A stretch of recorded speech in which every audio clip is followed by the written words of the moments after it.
morning, viewers out there. You're welcome to this segment of our program, AM Cafe, this morning. Thank God it's another Friday, and we'll appreciate God for sparing our lives to see another brand new day. Today, I am hosting one of our essays to our dear governor in Osun State. He is Honorable Olabanji Oladele. Yeah. It's my pleasure having you in the studio today. Good morning. Let me use this opportunity to congratulate our governor because I've been looking for an opportunity to shake his hand because of the victory that we recorded here in the state on Tuesday. We thank God. On Monday, we start hearing that story that judgment will be delivered tomorrow, Tuesday, and everybody started buying batteries into their radio sets and looking for how to subscribe to their decoder. And eventually it came. And we thank God because what we had in turn was a confirmation of the people's expectations. Yes. That we want this man, we want this man. And eventually it happened. Yeah. How did you receive that message when it came? Yeah, we first of all thank God Almighty, like you rightly said, and we must also specially thank the good people of Osun State for their faith in the man they know they voted for, Governor Ademola Jackson Nuruddin Adeleke, and for standing by their resolve to vote him in as their governor. Their prayers, their solidarity messages here and there every day. So we especially thank them for being who they are. Exceptional people. All segments of the society, including Osbc family. We want to thank you too. Thank God. for keeping the flag flying and for keeping the faith. Yes, I was even right there at the court. So you were in Abuja? Yes, I was there. But you know, in Christian circle, they say, you lie, it was like and the expected end to the drama created by the APC, because we felt right from the right from time that the tension, the journey of having to resort into unnecessary litigation in that election. Unnecessary litigation, you call it? Yes. What people would not call it that? It was unnecessary, but because it was a fair and clear election that the whole world attested to. You know, by virtue of the staggered position of Osun election, it usually attracts attention of the whole world. I mean, various civil society organizations will come around to monitor. Yes, election monitors, because it has always been the gateway to our national election and the test case for what is to come in the national election. So our election here always attract attention of the people, of various segments of the society. So it was a very clear case of Senator Ademola Adeleke defeating, the then incumbent governor, former governor Adigboyega Oyetola. But to our dismay, they still felt they had a case to prove in court against such election. You might say it wasn't necessary. It was surprising to us, because it's for them to have their way in the way and manner they prosecuted that case. Then it means that all the rudiments of the legal or electoral jurisprudence of Nigeria will have to be rewritten all over again, because that is just the only way they could have their way, and we knew it. But what are you going to use to nullify this election? But to our consternation, or how do I put it? The first layer of the court, the tribunal, agreed with them. And the whole world was like, wow, From where is this coming from? Which kind of judgment is this? Because, yes, like one of our learned Sikh put it to the Lord Justices of the Supreme Court, he said, we must be very careful. We cannot say because we are in the age of electricity, we don't use lantern again. Because we cannot say because we are in the age of gas cooker, we no more use firewood when necessary. And that is the case of the electoral law that the APC was trying to turn upside down with their case. That means that because we are now in the age of something called SAFA, you now don't now have to bother again about the physical results, about the primary materials, the primary tools used for that election. In this case, the BFAS machines themselves. Will BFAS rub off registration? Yes, the register itself. Okay. Because when you go to polling unit, you first of all go and check your name, and your name will be ticked. That was the first layer. From the register? Yeah, your name will be ticked from that register. Then before it will now be complemented by the use of your fingerprint on the on the BFAS. And when the elections are held, there is one form in the election process, Form EC8A, where the primary results recorded in each polling unit will be will be used. All these were the APC were trying to jettison, and as the Apex Court put it, they now relied on a third-hand report from somebody else. That means we will now begin to rely on report from the sky in our election, and that is what the court, especially the policy-making court, the Supreme Court of Nigeria, tried to put right. In fact, their case had no, as Justice Agim put it, there wasn't any scintilla of merit. Scintilla of merit? Nothing to show that. Nothing. He didn't even miss word. I've been attending election cases in Nigeria in court. This time around, the Apex Court did not even miss word. They did not rigmarole. No story to tell. They just went straight to the kernels of their the grounds of their appeal and started dismissing them within the 2-3 minutes into that ruling judgment. We already know we won. Okay. Now I have listened to this argument from other angle, and the question I asked is the tribunal that first listened, that educated, that APC won that election. Now, will we have the opportunity to revisit, to call them and ask them some questions? That what did you people see? Yes. That these other layers of education so differently. Thank God for the wisdom of those who prepared the layers of adjudication in election matters. Had they been, it was only the tribunal. Justice Kume presided tribunal. We would have been telling another story by now. Up till now, as I'm speaking to you, it is still not clear to me where that man got the basis for his judgment.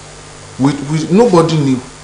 In fact, by the time we have the CTC of this judgment, perhaps I will send it to you and see the unmitigated tongue lashing of what happened at the tribunal. Okay. Yes, I also agree with you that people like that should be called to order. Maybe by the regulating, the judicial regulating body, the National Judicial Council. The Supreme Court has five justices, and everybody. There wasn't any dissenting judgment. It was unprecedented. It is not something that is common nowadays. You hardly see a unanimous. You see that two standing against 3 or 1 against 4. You we hardly have a unanimous judgment the judgment like that in our apex court nowadays. But for the judgment to come the way it came, you will agree with me that the tribunal needed some cane, if I may say like if I may say that. Because it was like, as one of the judges put it, it was like looking for the leg of a snake, which is nowhere to be found. You prosecute. You find it, but you take your time. I was available in all of the proceedings, the proceedings from the tribunal, and I saw what APC did. It was I even concluded in my mind then that these people were actually not ready for this case. The way they prosecuted it, they were actually thinking on the line of ambushing the victory through one of our members who took our governor to court then, or the Omoba Babayemi. Okay, that was the case they relied on. That if this is handled this way, if Governor Adeleke was knocked off, automatically the second person will come in. That was perhaps because the way they line up their cases, the grounds of their petition then was too flimsy. Even those of us that were not legal practitioners who dismiss it without blinking an eye. Okay, now let's look at this way. Thank God that it happened that way, because I was thinking, if it happened otherwise, how would you feel? Yeah, it wouldn't have happened otherwise anyway. If it does, yes, life will go on, but it would have been a kind of the beginning of the end of Nigeria, not just Osun State. Because by the time you get people frustrated on the basis of non-existent laws, because like I told you, for that judgment not to have been the way it was, the whole essence of our legal jurisprudence we have to be rewritten, from the Constitution of the Federal Republic of Nigeria to the new Electoral Act as amended year 2022, and that of even the ANEC guidelines. Okay. All these things the apex court scrutinize, and they find nothing, and I mean absolutely nothing, to support the case of APC as filed. Okay. So ordinarily it wouldn't have happened otherwise. But if it did happen that way, then a whole lot will go wrong, because human beings, like I always maintain, have their element of breaking point. You cannot continue to frustrate people because you think you are privileged one way or the other. And my own conclusion was, this thing, if it happens that way, and there is going to be a kind of 70-80% apathy whenever an election is called. You don't see people coming out to vote again. Even if they come out, they will come out violently. That would have been one of the repercussions to it, or consequences. People will now begin to take their own destiny more in their own hands. That this then there will be destruction here and there. There will be chaos. Look at, yes, with we don't pray for that anyway. We don't pray for that. Look at what has been happening in Imo State. That state was one of the most peaceful states in Nigeria. Yeah. Since the present governor there was pronounced as the elected governor, from the fourth position, number 4 to number 1, that state have become another thing. Okay. It has no peace since then. It has now turned into almost a militant state. I think I start to like what is happening in our country. Looking at the declaration of the Election Petition Tribunal, sitting on the presidential election, where they warned that there won't be any room for any technicalities. Yes. The war. Yes. Ab initio, that what we are going to do, we're not going to entertain any technicalities. That is the way to go. That's the way to go. You cannot say because a judge was not present on one of the sittings, and you say because of that a candidate have to suffer for it, like we had in the case in our 2019. It's not, things like that should not be allowed in our laws. Thank God it happened this way. Now that it has happened that way, I think elections and hereafter, Governor Ademola Adeleke is now the man that people voted for. Yes. He has been declared. He has always been. He has always been. And now that we know this, what are we expecting? Where do we start? Because time is of the essence. 4 years is almost here with us. You know, our governor, let me say, our governor is a man of faith. Okay. All along, he did not even bother himself with the case in court. Okay. He just left that one for the legal team, for his legal team to prosecute. You will notice that even within 100 days of his administration, he has done so much, not bothering himself. He's a man that was prepared all round for the task given to him by the people of Osun State. And now that he has been judicially and legally confirmed as the governor of Osun State for the next 4 years and in the first instance, I'm sure the people of Osun State will laugh. They will say the difference between the APC administration and the PDP. Like when we returned from Abuja and we went straight to him, at least, and we just have to. He was like, thank you guys, God bless you. Please let us join hands, let us work.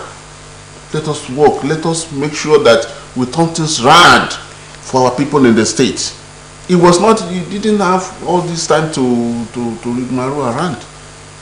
Yes, people were like dancing and thanking God, but it was pointing at all of us. Please, let's join hands. It is business time now. Let us give our people. Now, business time, you said now, and I want to start from the political party point of view. Is the party ready? Because of so many in fighting. I hope that will be laid to rest. At the national level, there are so many things happening there, and I hope that will not be replicated at the same level here. By the special grace of God, yes, this is our own Jerusalem in Nigeria. Okay. And you will notice, you'll observe that we have tried as much as we can to put our house in order. Okay. We just had the Congress, it's Peaceful State Congress just last week, and the whole world saw how it went. Okay. So on the party line here, we are good to go. So we should relax. Everybody's on board. Okay. When the civil servants were solidarizing, when they troop out to meet the governor, yes. You notice the former governor Ilola was also there. He was there. That is the new page we are opening now. Okay. The new chapter. Everybody will be on board. There's nothing to brag about in governance. Show love, lead by example. Show love to everybody, to all sectors. So anybody that is still out there, just come in. Come and share. The governor said that people in the opposition, they are welcome. I hope the door is open, not that the door is closed. That's what I'm saying. He's saying that not just people in the opposition. Because he said that the state belongs to everybody. Let's come together and come and work for the progress of the state. That's what I say. That's what I mean when I say this is our own Jerusalem. Anything can be happening in Nigeria. We will not say because let's develop this place first. Abuja is very beautiful. Are we all going to cramp ourselves in Abuja? This is where we live. This is where I have my own house. This is where I have my own wife, my children. This is where we go to markets.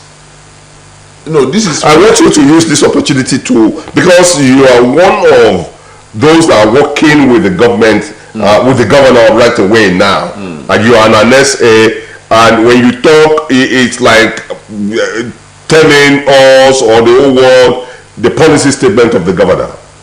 Can you use this opportunity to call on those in opposition that the governor said this? We have always maintained that. Okay. I'm even an SSC, not even an SSC. Okay, okay. So we on behalf of our governor, Senator Ademola Jackson Rudin Adeleke, we are calling on everybody who have the love of this state at heart, the development of this state at heart, to come together. To come forward. Let us develop our state together.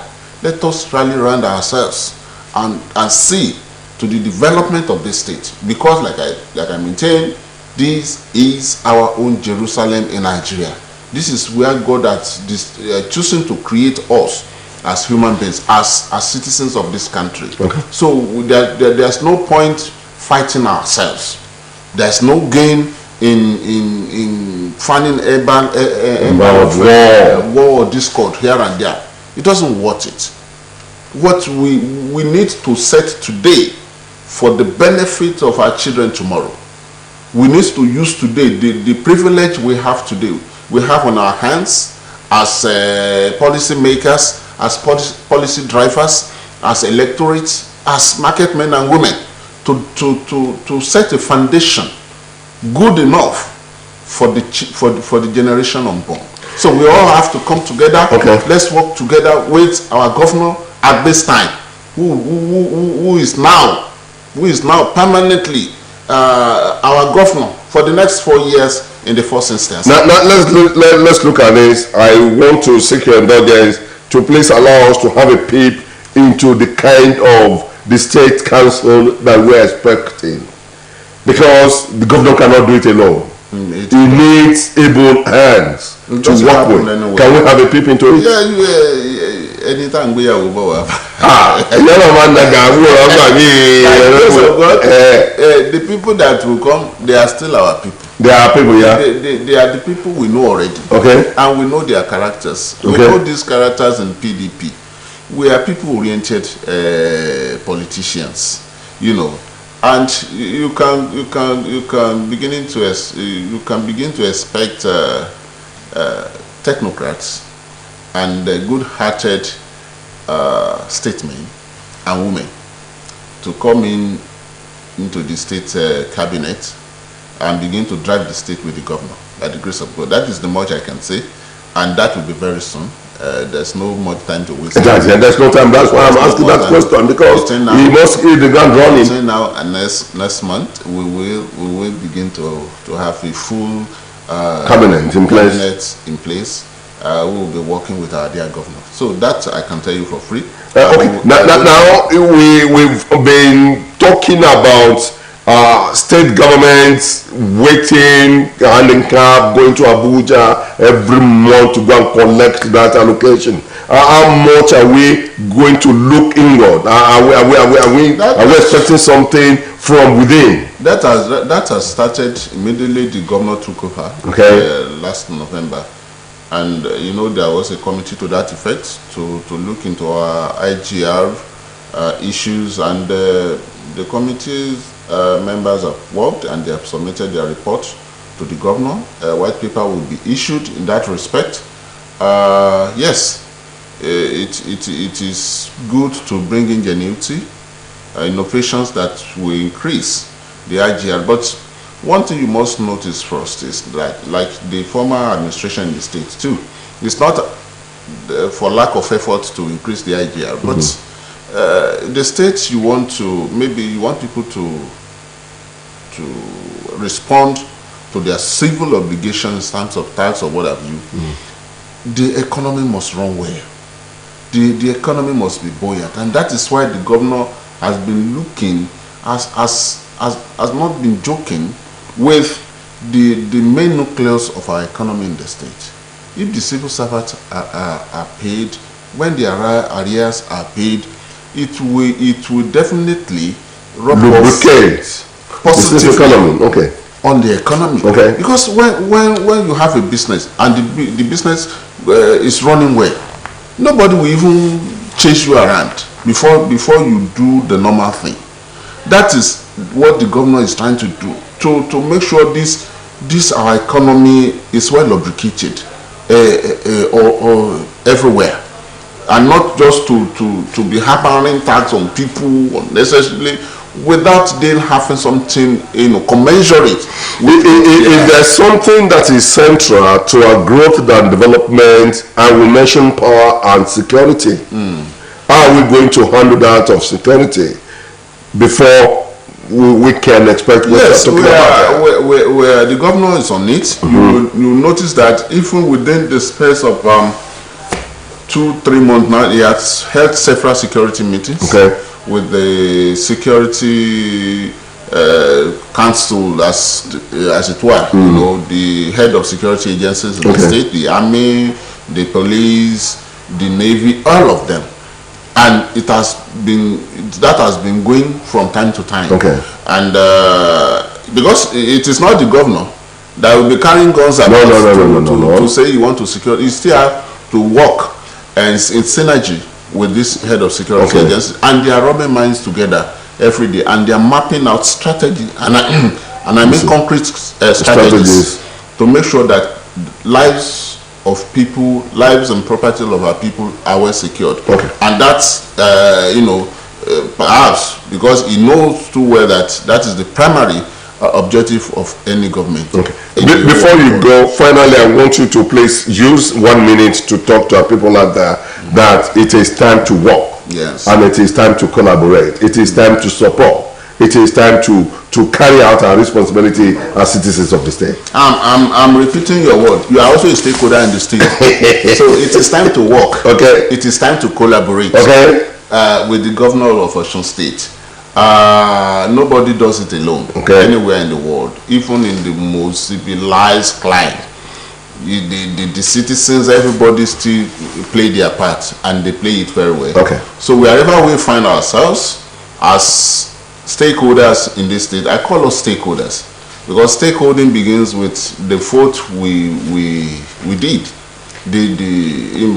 We did by voting our governor in as our leader at this time. So we are all stakeholders. So beyond that, let us look at what we can do for our states in our own corner, as market men, as market women, as teachers, as nurses and doctors, even as journalists. Thank you very much, Honorable Oladele Olabanji, for coming on the program today.